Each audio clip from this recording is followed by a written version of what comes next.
Hi, I'm Natalie, I'm 18 years old and this is my story. Hello, my name's Liam, I'm 18 years old and this is my story. Hi, I'm Jonathan, I'm 18 and this is my story. This is my story. How do all these young people out there, and we knew there were a lot because we have hundreds of applications to actually come to the Emmaus Trust, and perhaps there isn't always a door open for them, and there should be. The first couple of months was really hard for me. I just kept running away, not coming home and getting into offending and just being a child really. And then it all hit me. Then I went to prison, but I'm really pleased though because the trust actually kept my house open for me and I'm still there now. And if I didn't have them, then I wouldn't be here now. I used to be in trouble now enough every day. Mum's getting police knocking on the door. She can't be doing with it either, so the trust here, now what it's done is like changed me, so I'm like ready to get on with my life, you know what I mean? I'm ready to stand up on my own 2 feet. I was used to like always having someone there to help me with problems, and then now I'm able to like live for myself, but I've also got that assurance that there's someone there for me, so I'm like, yes. I wasn't working, I was on sickness benefit. Obviously had a child, settled in a house for once, instead of being moved on. In 1991, Churches Together raised the issue of the growing number of young homeless people in Newark. Betty Finley, a Newark resident, shared this concern and decided to do something about it after she had found a young man sleeping in her garden as he had nowhere to go. In July 1992, she sent out invitations to a meeting which led to the formation of a committee of volunteer directors. The majority of those directors are still on the committee now. Legal charity status was granted to the Newark Emmaus Trust the following year in January 1993, 18 years ago. We welcomed our first young residents in 1994. At the time, we were able to offer accommodation to 6 young people and employ just 1 professional worker to support them. Now we can accommodate 29 young people, including 5 mothers and their babies, and we can now employ 13 paid professional staff. More than 450 young people have been accommodated at the Trust during the last 18 years. When young people come to the project, they're assigned with a key worker. Primary, it's based on the young people's needs. All the needs are assessed individually. If it weren't for her, I wouldn't have got a job basically. But I suppose it's good because all different support workers are for different people. Because I was quite angry when I first come in. I've chilled out because it's like you meet your match. What sort of person you are, they mix you up with what support worker you would need. Get your life back on track really. If you've gone through a rough patch, then they're there to say, you know what, you can do it, I will support you, but I'm not doing it for you, you will have to do it yourself. But I'm there if you need me. One-on-one with her, she made me feel comfortable, sorting me out, setting me goals that when I feel ready to achieve them, because how they've helped me makes you want to help them. Me, it's just budgeting at the moment because I haven't had any like other problems, but from what we end up talking about, it's like social problems, like family problems, they'll just help you with anything. It's like if you ever need any help, you just go down, knock on the door and they're willing to talk to you no matter what.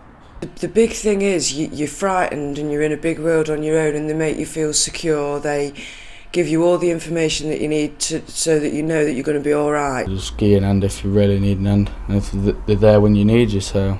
It's there to help you at the end of the day for me, really. Proud of my key worker actually. She's the main one that's been there for me. And if I didn't have her, I'd probably be lost.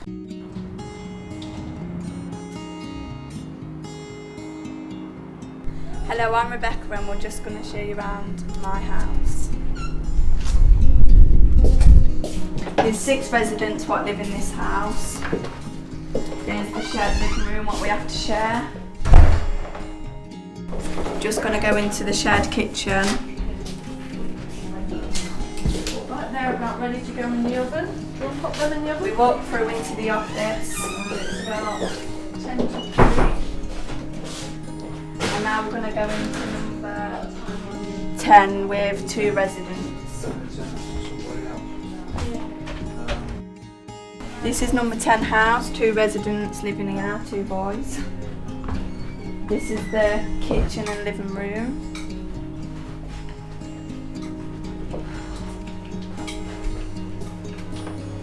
Into number 9, which is next door. This is number 9's house, 2 residents living here, boys. In through to the living room. And here's the living room, what they have to share as well. I first moved into number 9, which is support based, less support, and then I went into number 11, which is higher support. And then once you've done well, like you do your own cleaning, your own cooking, and then you go to Northgate and you're practically on your own, but you've still got the staff there. When you go into your own place, you know that you can do it on your own and not rely on other people. Hi, Natalie. Hi. Are you all ready for your standards check? I am, yes. Yeah. Should we start in here then first? Yeah. We would then try and move them to a more self-contained part of the project where they can practice actually living on their own in their own flat or their own bedsit, how to maintain the tenancy, to pay their rent, to keep their rooms clean and tidy. And we get involved on a day-to-day basis with them all the time. I was smoking weed, God, from the age I was 13. But when I moved into emmaus, I think it was 4 or 5 weeks, I'd got settled in, actually classed it as a home for once and got off it. Just felt relaxed in myself enough to not take it. As part of our training scheme, our young people can take a parenting awareness module. This course is for males and females and questions whether they are ready for the huge responsibility that is parenthood. Part of the course is to experience looking after a baby for 24 hours by the use of a baby simulator doll. This gives them an idea of just how demanding caring for a baby can be. This learning will not only equip them with the skills and knowledge necessary to care for a baby and how to keep it safe and healthy, but will question whether they are really ready to take on the enormous responsibility of being a parent. And because I've been in foster care and that, and my upbringing wasn't the way it should be, I didn't really know how to raise my own son. You know, it was a case of I know how not to raise him, but because sometimes I think the way Rose was with me, I try and be like that with Josh, because she didn't really lose her temper. She's just different, she's just special, you know. And sometimes when Josh is challenging and that, I think sometimes I have thought, how would Rose do that? Because I know she wouldn't shout and scream. A lot of our young people haven't been terribly successful at school. They haven't had good experiences at school for one reason and another. And so we can now offer them another chance in a very supported and protected way in our training centre, to gain qualifications, learn how to use computers, to improve their reading and writing skills, to learn about self-management and managing their own finances. So I didn't go to school for near enough 2 years, so I thought I was getting sick of it because all the school people keep coming around saying that if you don't go to school this, that and other. So I thought, no, I'm still not going to school. I'll tell them straight. Started standing on my own 2 feet and then started going to their college course really, helping me read, helping me learn more, and it's doing it right, so good. Did the drama performance for our work that we're doing now. It's linked into parent awareness. When you go on activities, when you do residentials, when you play football and any other things what they like doing, when they're doing together, when it's all fun in the trust. That's all I can say. It's supportive in terms of their tenancies, it's supported in terms of their basic skills, and it's supported in terms of their literacy, numeracy and their academic skills.